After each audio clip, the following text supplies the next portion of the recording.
Welcome back. Welcome to this new session about number theory and cryptography.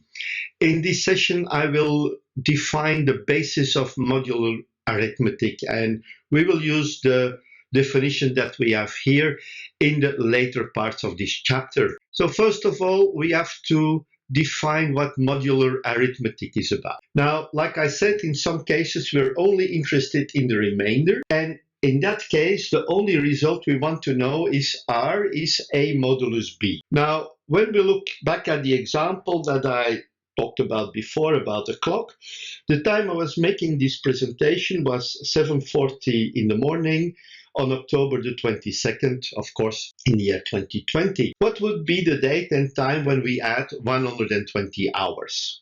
Now, when we look at 120, we can say it's equal to 24 times 5 plus 0, which gives us that R is 120 modulus 24 is 0. And we just add 5 days, so the new date is in fact 7 hours or 7:40 in the morning, October 27th in the year 2020. But what happens when we add only 109 hours? What will be the date and time in this case?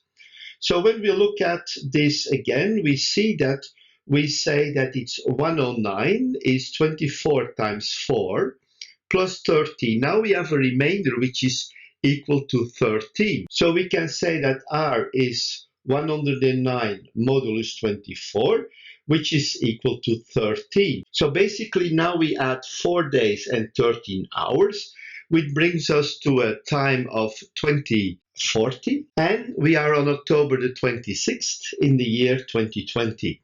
So basically that's the modular arithmetic. And the expression A modulus M just represents the remainder of the division of A by M, A and M being integers. So in this case, we had 109. Modulus 24 is 109 divided by 24, but we cannot divide it. We have 24 times 4 plus 13. 13 is the remainder. So basically, the result is the remainder. We can also define what is a congruence. We are defining congruences, or the concept of congruence, to compare the moduli of numbers. And it's very important to understand what congruence is about when we are doing modular mathematics. How do we define congruence? Well, let's consider that we have two integers, A and B, and a positive integer M. We can then say that A is congruent to B modulo M if M divides A minus B, and we write this as A congruence B modulus M. So the three horizontal lines represent the fact that they are congruent. We say that A is congruent B modulus M. This is a congruence, and M is its modulus. In case A and B are not congruent, modulus M, we write it as A is not congruent B modulus M. We put a line through the congruence symbol, like we would say in normal mathematics, A is not equal to B. So this just represents A is not congruent B modulus M. Now, it may be a little bit confusing that we have some similar notations. B is congruent A modulus M and A is congruent B modulus M. They're basically significantly different. So B, A modulus M, represents a relation on the set of the integers, while the second one, A is congruent B modulus M, represents a function. Now, both are closely related, and we will use them in some theorems on the next slides. When we look at the properties or a property of congruence, we can prove that when we have two integers, A and B, and M, which is a positive integer, we can say that A is congruent to B modulus M if only and if is A modulus M is equal to B modulus M. Now, let's have a look how we can prove that. Basically, it means what we say that A and B are congruent with M.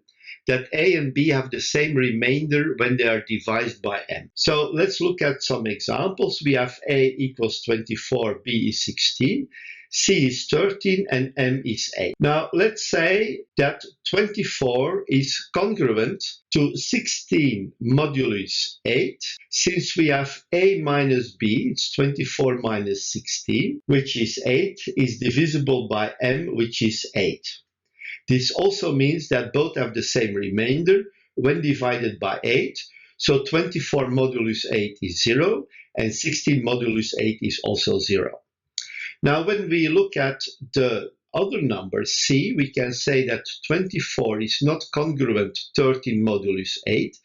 Since a minus c is 24 minus 13, is 11, and it's not divisible by m being 8. It also means that 24 modulus 8 is 0, and 13 modulus 8 is 5, so they don't have the same remainder when they are divided by the number, or the same number, 8 in this case. Now, when we look at the condition for congruence, we have to have a following condition in order to see that two numbers are congruent to the same modulus. We have the two integers a and b and a positive integer m. The integers a and b are congruent modulo m if and only if there is an integer k, for I can say that a is equal to b plus k times n. Now we can prove this directly from the different definition of congruence, and the definition of congruence states that a is congruent b modulus m, then m divides a minus b. Now when we look at this again, so we say a minus b is k times n, then we can say that a is b plus k times n. We just bring the b to the other side. So basically the proof is very easily to state. We can also use it in the opposite direction by stating that when there is an integer for which a is b plus k times n, we can also say that we have a minus b is k times m, and we can also conclude that a is congruent to b modulus m. We can also define the congruence class of a modulo m. This is basically the set of all integers that are congruent to an integer a modulo m. So we have all those integers that have the same congruence property. Now, when we look at addition and multiplication of congruences, when we look at this, we can say that we have the positive integers m, and we have a is congruent with b modulus m, and c is congruent with m modulus m. Then we can also say that a plus c is congruent with b plus d modulus m, and a times c is congruent with b times d modulus m. Now we can prove this directly using the condition for congruence that we have seen before. So we say that when a is congruent b with b modulus m, we can write that a is b plus k times n. So when we say that this is true, we can say that a is equal to b plus k1 times m, and c is congruent d modulus m. We can also say that c is equal to d plus another coefficient k2 times m. We will say a plus c is b1 plus k1 times n plus d plus k1 times m. So we add the two equations that we had before, and we can say that a plus c is finally equal to b plus d plus a new constant k, which is k1 plus k2 times m. And this also means that a plus c is congruent b plus d modulus m. The similar thing we can prove here when we have an example. Let's consider this example. 16 is congruent 1 modulus 5, and 12 is congruent 2 modulus 5. We can say that 16 plus 12, which is 28, is congruent with 1 plus 2 modulus 5. So we say this is 3 modulus 5. So 28 is congruent with 3 modulus 5. We can also prove the same thing for the multiplication. And when we have the multiplication of 16 with 12, which is 192, is equal to 1 times 2 modulus 5, which is 2 modulus 5. So 192 is congruent with 2 modulus 5. And we will use these properties later when we're doing some calculations related to congruences and modulus. We have a following corollary based on this. We can say when we have 18 is congruent 3 modulus 5 and 9 is congruent 4 modulus 5, then we have 18 plus 9 is 3 plus 4 modulus 5, which leads to 7 modulus 5. So we can say that 27 is congruent with 7 modulus 5.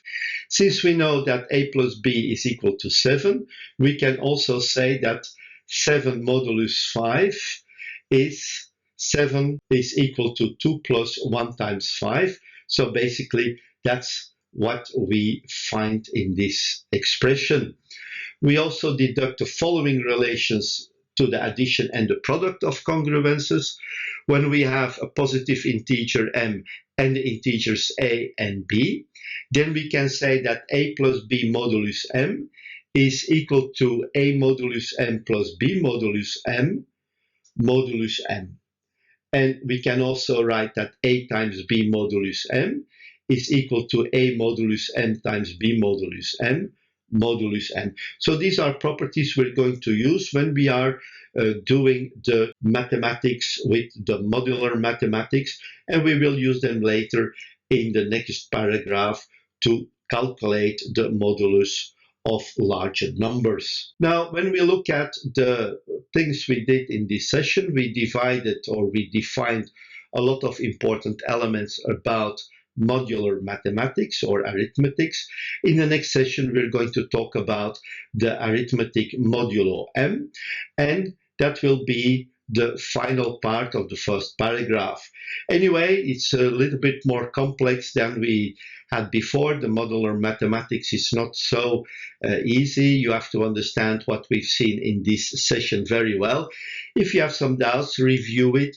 Be sure, do some exercises, and when you're ready, we will go to the next video. You're doing a great job, and I'm looking forward to seeing you in the next video. Thank you, and bye-bye.